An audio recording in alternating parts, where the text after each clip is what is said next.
Hello everyone, and welcome once again to the Heir's Lair. I'm your host, Jonathan Taylor. Today's video is something I've actually wanted to do for a long time, and it's actually based off of one of the very first videos I made for this channel. And within that channel, I talked about what to keep in mind when designing a pantheon for your story, be that a book series, TV series, or maybe even RPG campaign. And I thought I would actually use use the information that I've provided, and and bring forth an example of what it is that I am trying to what it is I was talking about within that video, and design my own pantheon as an example, as an example for how you could do it.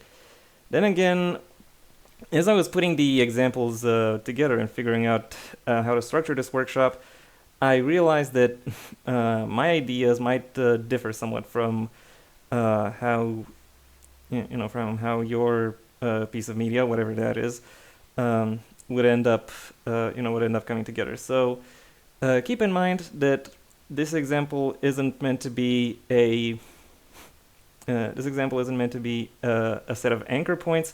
It's supposed to be a set of directions.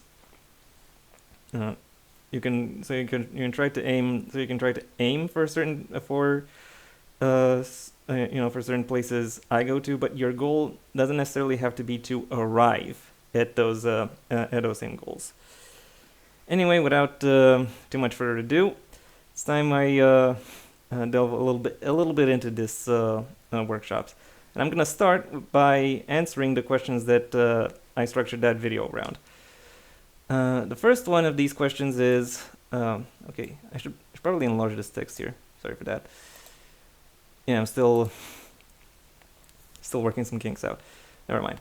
So the first question: are the gods of the setting real? Or, to be more precise, are they capable of interacting with the non-divine plane of the setting?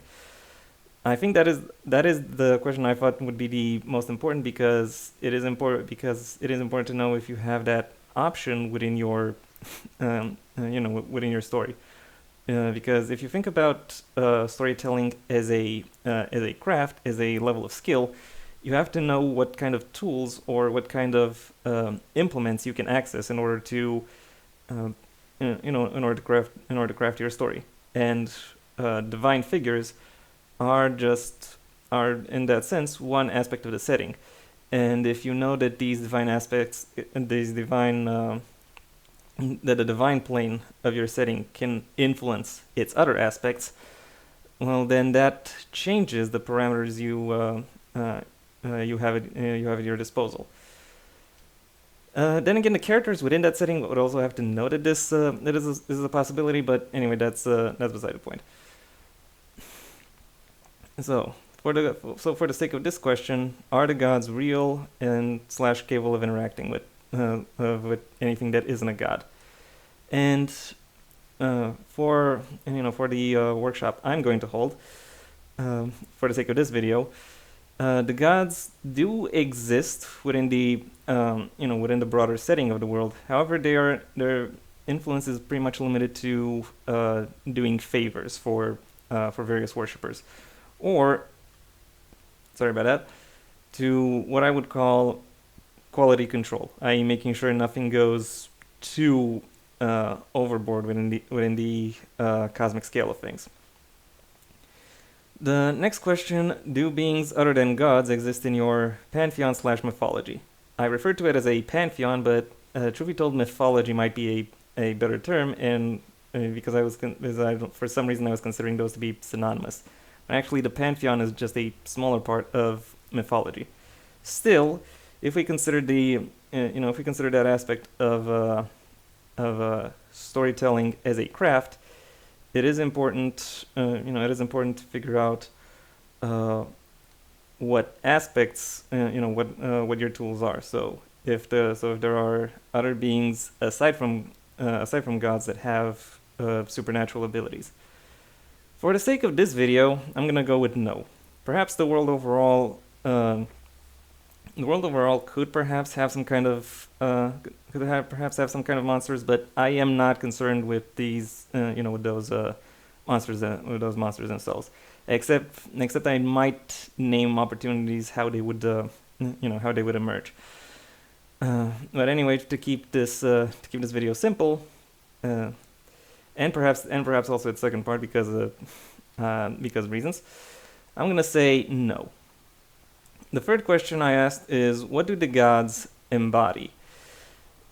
Because again, from the avenue of storytelling, of the craft of forming a narrative, the gods will have various ways within which they can influence the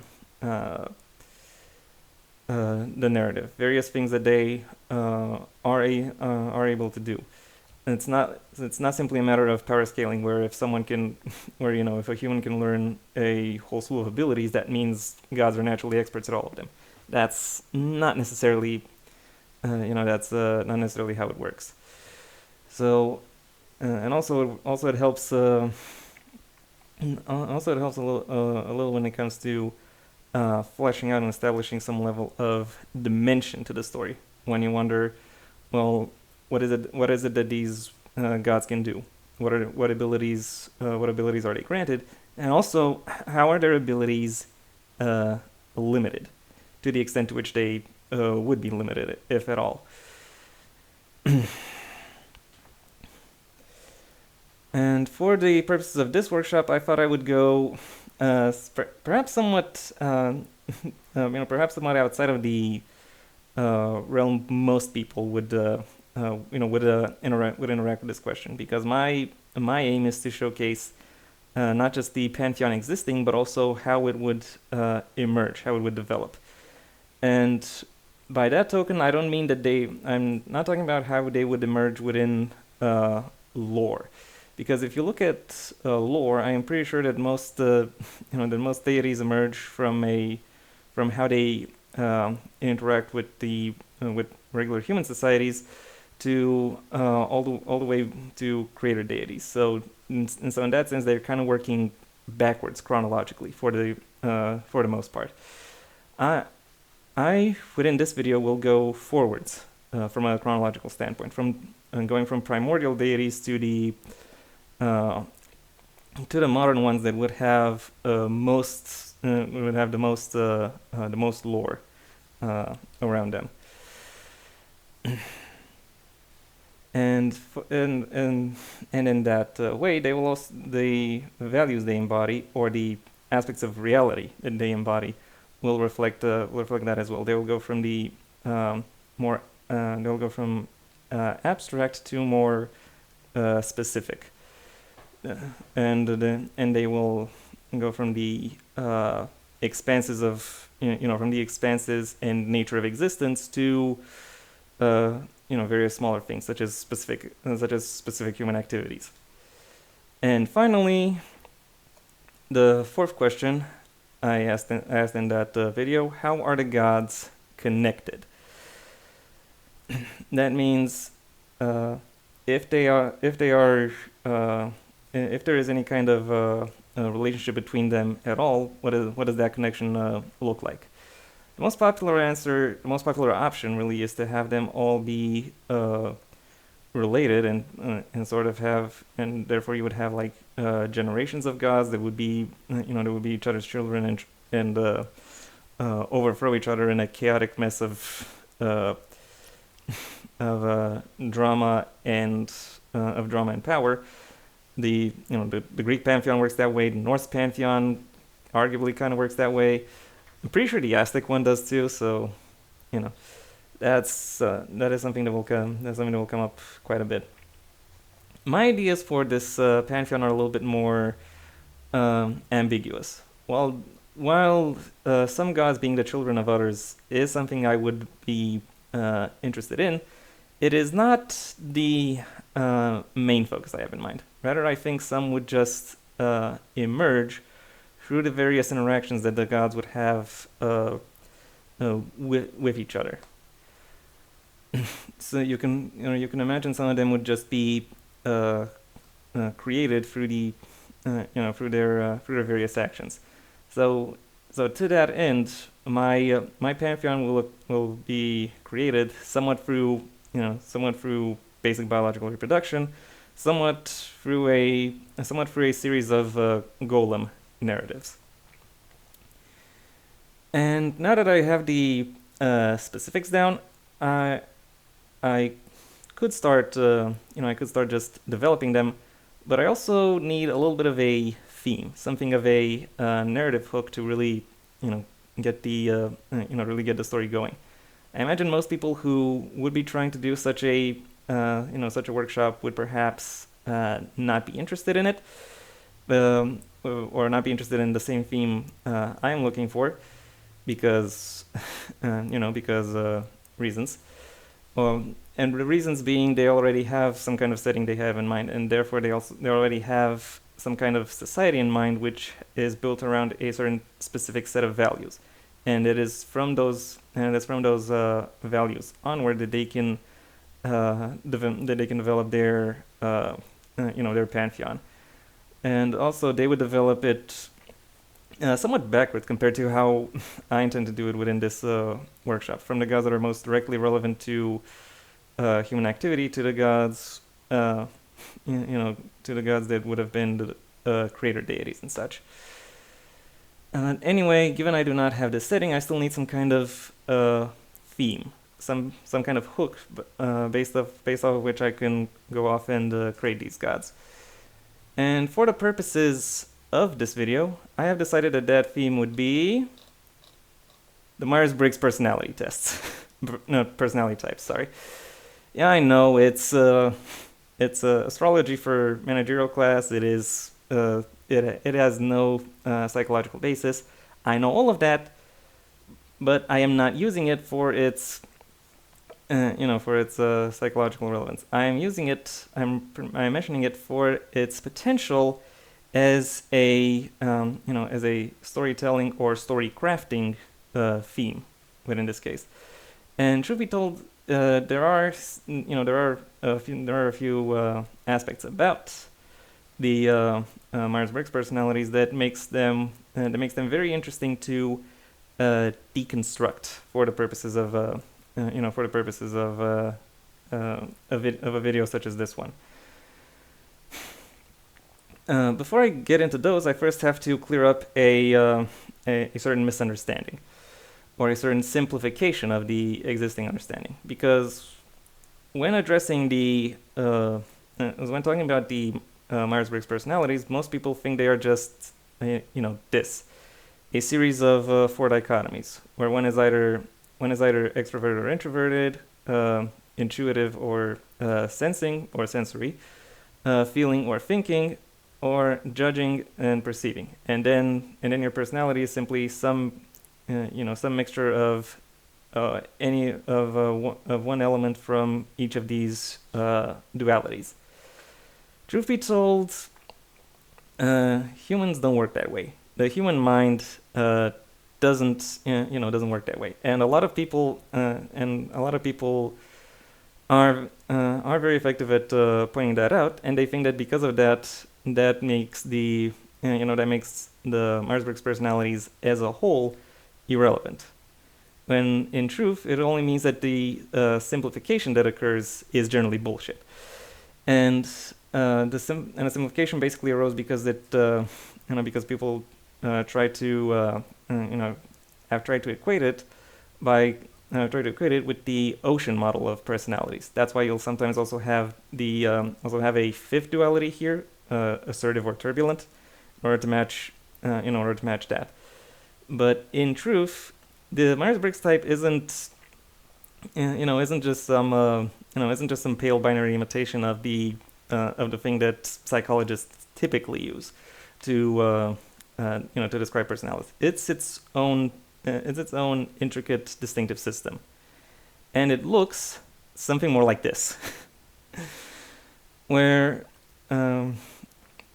even though there are 4 dualities, they are structured somewhat differently. The first of these, and namely namely it is built around cognitive functions, i.e., ways in which your brain operates and how it chooses to pick out and assess specific information from its environment. And to that end, there are certain axes along which these functions exist: the perceiving and judging axis, and all of these cognitive functions that describe the way your the way your brain works are either extroverted, which means directed externally, or introverted, which means directed internally. And also, you'll notice that instead of intuitive or sensing, most people, the actual Myers-Briggs theory describes that people use both, but in different ways, because because the functions exist within a cognitive stack, and the position of the various functions within the stack describes which one is primarily used by people, and that in turn describes what it is that they would typically seek out, what it is that they typically want to accomplish.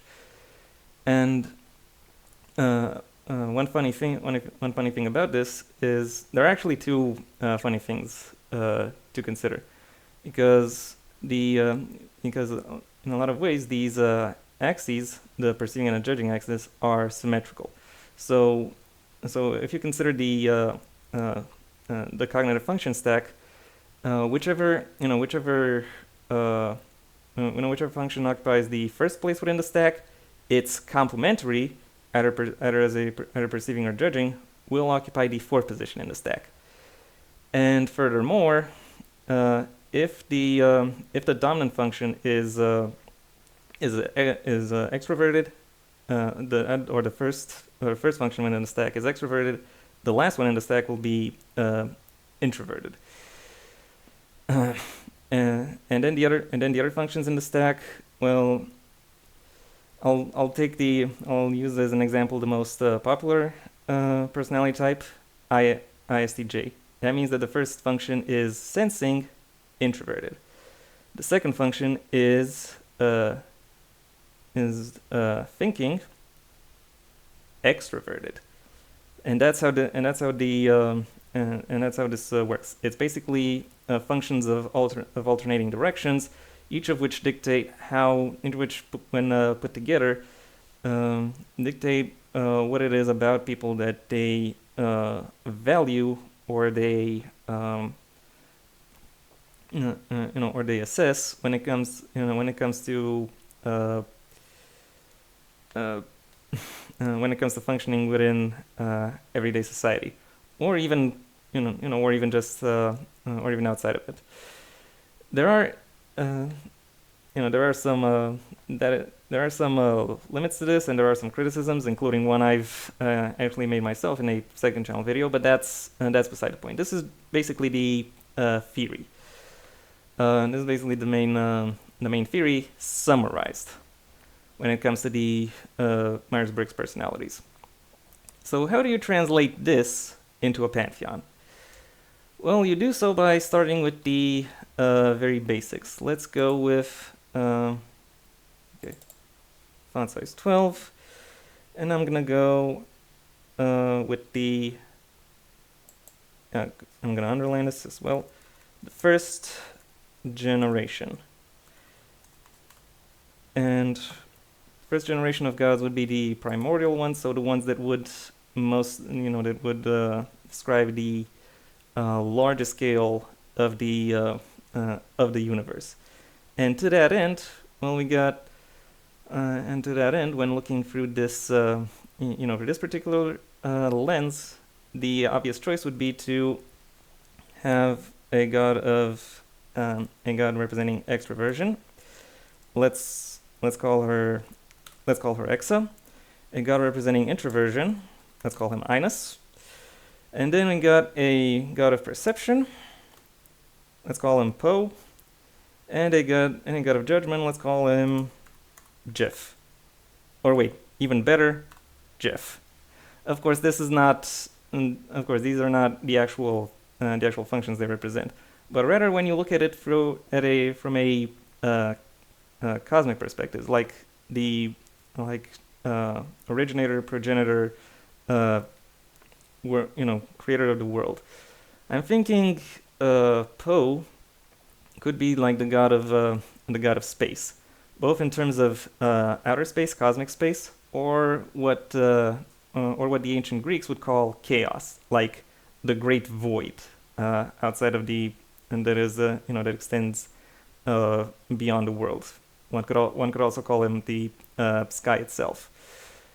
And then accompanying him would be Jeff, the god of time, because creation or place or spaces exist within a given time, and often when we talk about and often throughout history, when talking about measuring time, a lot of language from measuring space is used as well. Think length of time. So those two guys being together, or those two figures being together, I haven't really settled on any genders for the deity so far. Would be, I think would make quite a bit of sense. What about the other two? Well, keep in mind, extroverted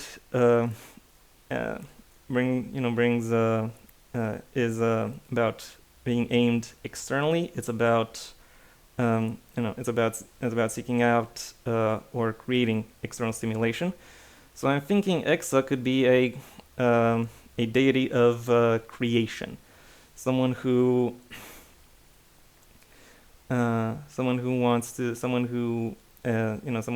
makes various aspects of the various aspects of the world. You could also consider it a deity of life. Inus, by comparison, introverted, is more about finding sense within oneself, and talking about and challenging internal tumult. To that end, a lot of the outside world is a little bit of something of a distraction a lot of the time. So I think it will make sense within this context of primordial beings to describe Inus as a god of destruction, a god of death, a god god that sweeps away everything that is excessive. What exactly counts as excessive is secondary for the purposes of this video. Now, you might think that the main conflict that defines this generation would actually be between Exa and Inus as gods of creation and destruction, respectively. But honestly, I kind of want to go with the idea that Exa is more of an aloof and not particularly focused deity. So concern over their creation might just disappear as soon as it's been created. Now it's up to them to figure themselves out. And Inus might think, okay, I don't like how you figure yourselves out, or it's foolish for any reason. Snap them out of existence. And I think they would be they might be somewhat comfortable together, and the actual point of conflict would be would be between Exa and Inus on one hand, and Poe. Let me just respell this: Poe and Jeff, because keep in mind that space and time become more meaningful when things are going on between them. A desert is less interesting than a bustling city, for example, and therefore I think they look at what Inus does as an act of defiance, as an act of blatant disregard, and that's why they would and that's why they might want to go against them. Only Exodus disapproves of this because because Exodus actually finds the resulting interaction more fun, because if there's stuff gets destroyed, there will be more for them to create a little bit later. So I imagine the conflict within this first generation of deities would be split along those lines, and it would result with perhaps with Poe and Jeff being split into being each split into two, and that is how you get the. Wait a minute. Okay, that's how you would get the second generation of deities, themed around in the cognitive functions themselves. With an intuitive god, let's call this figure Nui. Yeah, I should probably let's go Nui. The sensing god, let's refer to them as Shay, because reasons. A thinking god, something along the line of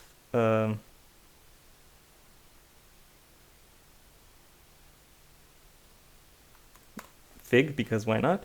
And a feeling god, maybe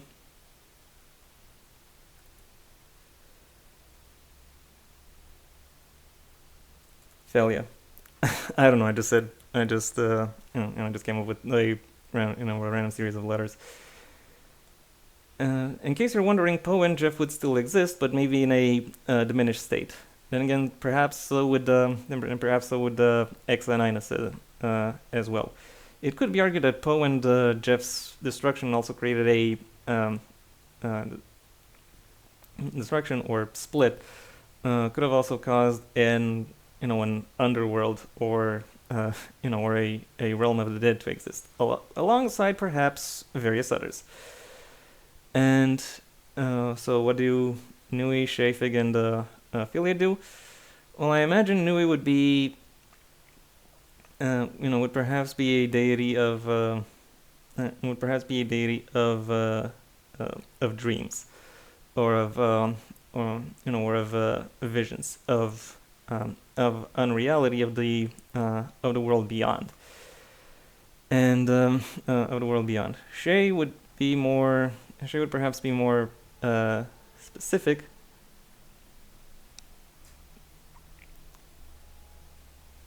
I don't know. There was something outside the window. We'll forget that. Shay would perhaps be more, perhaps be more focused on the, perhaps more concrete. Maybe, maybe a deity of nature, of being to some extent self-sustaining creation. Maybe even agriculture. Fig, in turn, would be, could function as a god of wisdom, a personification of the concept of wisdom. And Philia, I think, we need a deity of love, or maybe more precisely, a deity of lust, or of the drive to multiply. Could function as a deity of erotic love, or of falling in love, or as in basically catch-all figure for all variants of love. So what kind of conflict could emerge within this generation? Well, I actually think that within this generation, I'm not exactly sure what could go on here. but I think this is where the gods might actually start messing up with people a little bit more, at least with early people, and making them do crazy things. And it is perhaps within this sphere that they that they find themselves that they find themselves driven to conflict, because they each have their own specific understandings of what the best thing to do would be, and those understandings often butt heads, and as such they would perhaps choose to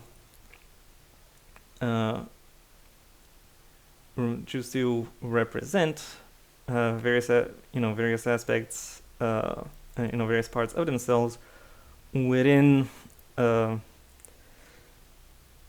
Sorry about that again. And it is perhaps here that they seek to actually rank with immortals and represent themselves as specific issues that they consider necessary and worth addressing. Also, keep in mind that the first generation, particularly X and Inus, are still around, and I think they would try to, and I think they would seek out,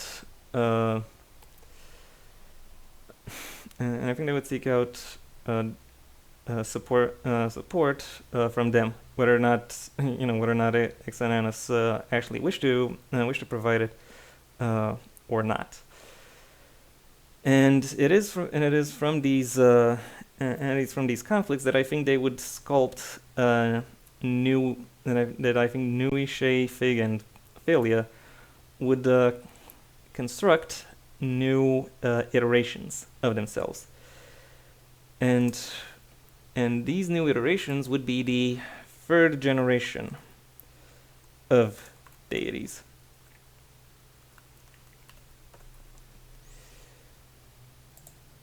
So, what do these what does this third generation look like?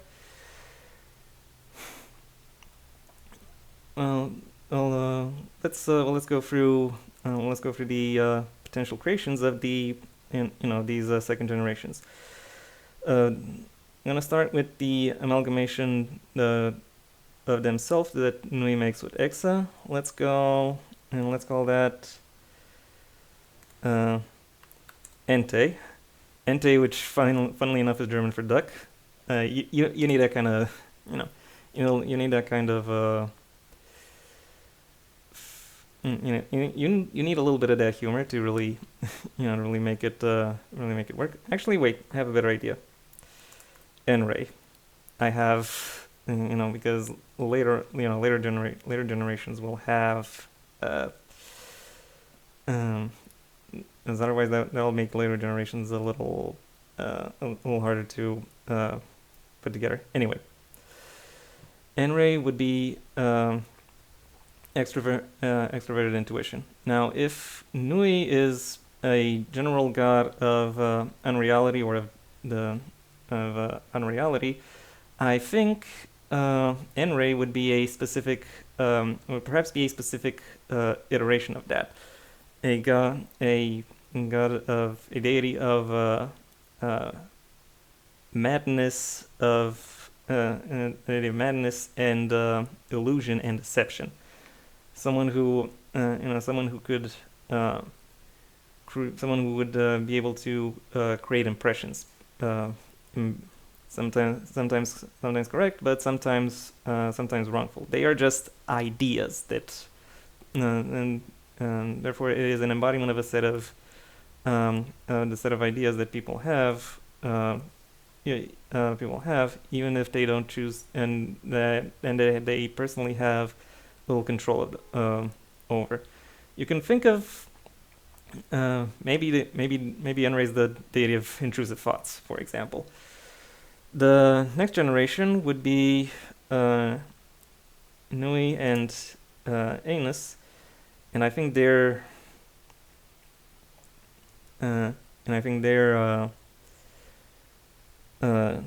their creation, their golem would be called Intru, the god of directed unreality. So something akin to visions, meditations, maybe even dreams, maybe even ambition, something like that. A god, a deity that people directly employ in order to fish out specific, perhaps unknown, unsuspected truths from the from the society around them. Moving on, we've got Shay and Exa, and I think their creation. I think their creation would be referred to as Senxa. the deity of extroverted sensing, of taking matters into your own hands, so to speak. I imagine this would be another. I imagine Senxa would be another nature deity, someone who would, someone who might not be in charge of the season, but is to some extent in charge of the drive for survival. So, or of the sudden burst of adrenaline, of trying to keep yourself alive.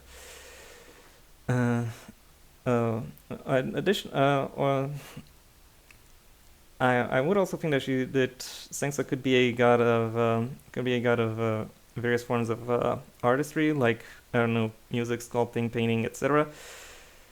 And yeah, I don't know if that actually works to have your drives focused in that sense. But I think it. But ultimately, I think it would. Work. Next up, we would have the creation of Shay and Innes, and I think that creation could be referred to as. Wait, I gotta focus a bit. As Sinro, just because. And yeah, these go.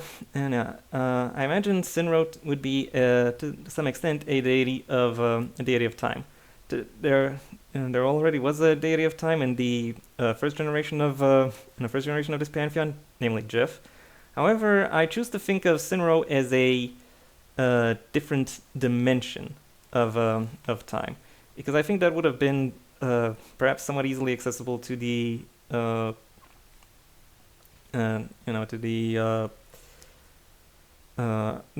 the kinds of early people that would come up with this pantheon. They would understand that there is a cosmic dimension to the time, or a grander scale of time, think time immemorial, and a more everyday scale of time, where you count the days, make appointments, focus on managing your schedule, that kind of thing. And that is what Sinro would represent. Basically, timekeeping. Somewhat ironic, given none of their descendants are actually, that they are not actually a descendant of the time deity. But I choose to, But this is what I choose to do. You could consider it also a little bit of cross contamination between between the deities, given the results as a result of their wars. Next up, we've got the creation of Fig and Exa, and that would be.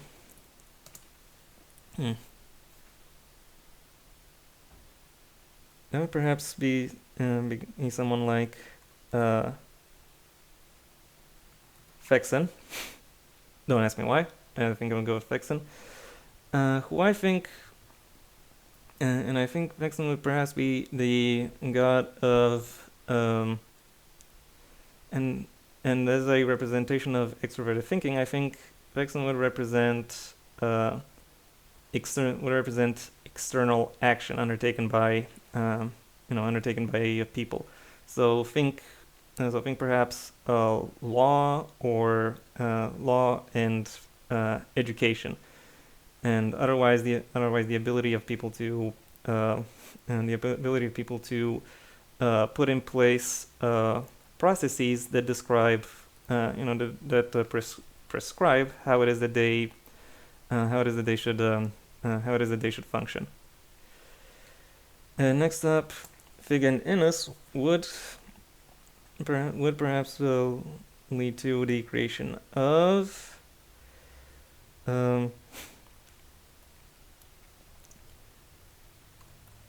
let's call him Fintu, a more generalized god of wisdom, of scholars, of research, of figuring things out, and figuring things out in order to put them together. Wisdom can have various different avenues, but it is still a sizable enough field that it makes sense to put it to put it in place here. Next up, I have two more deities within this third generation. Between Felia and Exa, I'm gonna call this figure Fexla, the god of extroverted feeling. If we had Felia as a figure of perhaps lust and companionship, I think Felia's children would be a little bit more would perhaps be a little bit more specific. And with Fexla in particular, I'm actually thinking focusing romantic and focusing romantic love upon her. Maybe maybe romantic love and friendship. The desire to come together to build bonds. That would be that would be more directly relevant to Fexla's domain. And last but not least, within this generation, I already put this pin. Okay. The deity between the creation of Felia and Innes would perhaps be Phineas.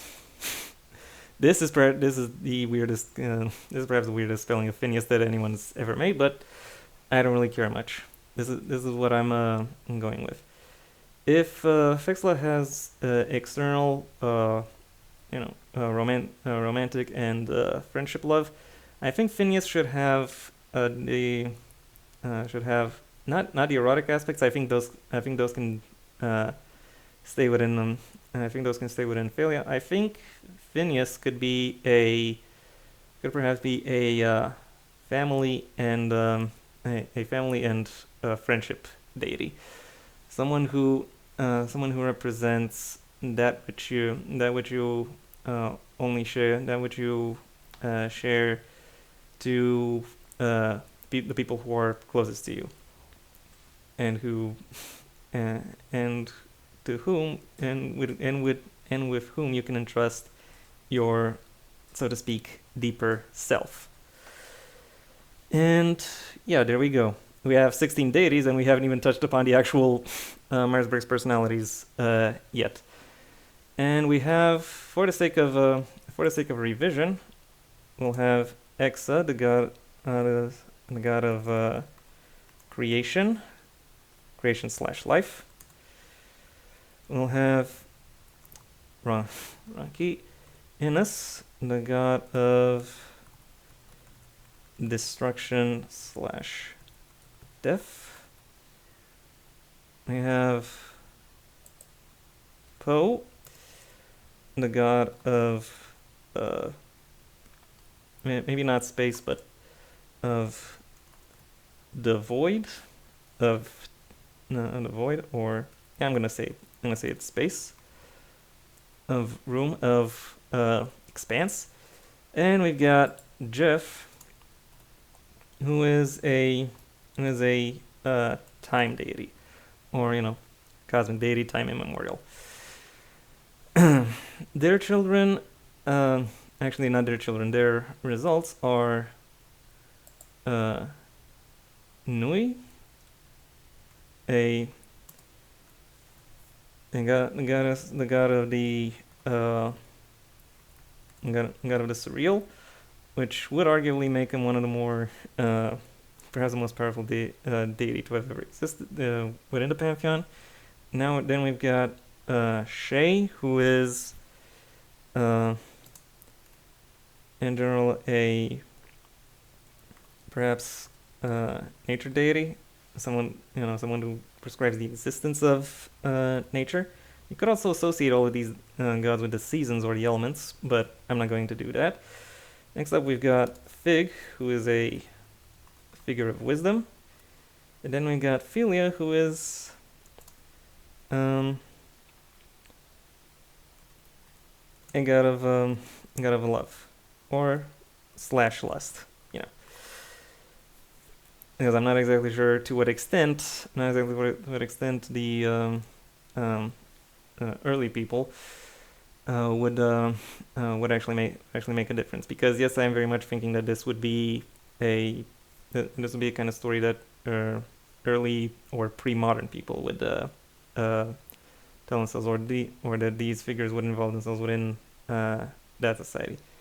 Next up, we've got Enray, who is would be a deity of okay.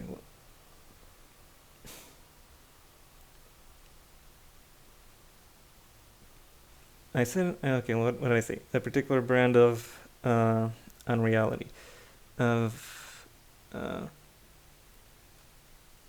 okay.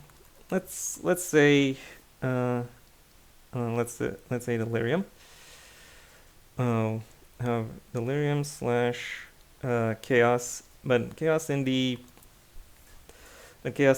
modern sense of the definition, not the not the ancient Greek sense, where just everything everywhere, everything is happening all at once, that kind of thing. Then we've got Intru, who would be a deity of meditation slash dreams. Speaking of, I think it would be interesting to give this society some form of I don't actually remember how you call it. Oh yeah, lucid dreaming. I think it makes sense for them to be able to do that, have that be part of their magic system. Maybe even have dream prophets, stuff like that. Next up, we've got Sengsa, who is a deity of artistry in general, and beyond that, artistry and just in general combat, whatever that would look like. Next up, we've got Sinro, who would be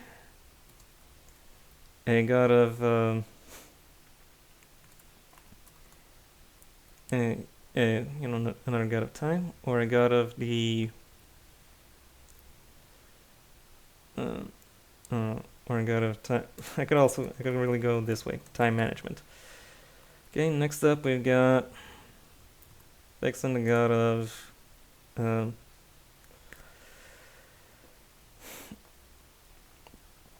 a god of public works. Yeah, all public works. Just a matter of that. Next up we've got Fintu, god of wisdom. Next up we've got Fixla, whose realm was no,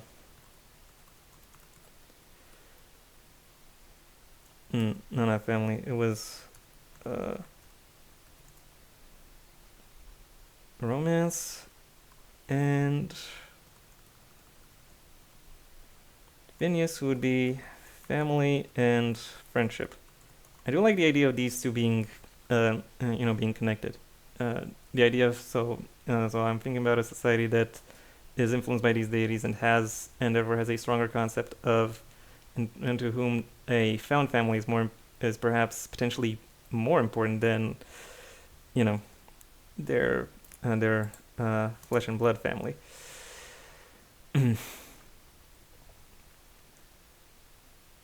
And yeah, there we go. 16 deities, and we haven't even touched upon the 16 personalities yet. I will, however, come back up to them within the, within my next video. Until then, however, thank you for your attention. If you enjoyed the video, please, or rather, if you've enjoyed what it is you've seen so far, then please like the video and maybe even share it wherever you think other people will also like the video. If there is anything you'd like to add, either to the idea itself or to how I've presented it, that's what the comment section is for. And if you want to see when my next video gets released, please subscribe, and ideally also ring the bell so you or do whatever else YouTube will ask of you in order to keep you notified, so you'll know when to find part 2 of this video. Additionally, I am a published author. My books, the first of my own Heir to the Empire series, The Next Generation and The Path Not Taken, are available at various book retailers under their respective links in the description down below, right past my social media links, which I also suggest you check out, should you choose to. Additionally, you have the option of supporting me on Patreon, where depending on the level at which you pledge, you'll receive various perks, the specifics of which I'll allow you to uncover for yourselves. Additionally, you have the option of looking up at my second channel, where you'll see me talk about various other topics that are not directly related to either books or literature. Or you can stay on this channel and go through my extensive backlog, where I talk about my my books, where I give out writing advice, or where I review books. Or you can do whatever else you want with your day, because after all, it is your day. Until next time, I am Jonathan Taylor, and this has been the Heir's Lair.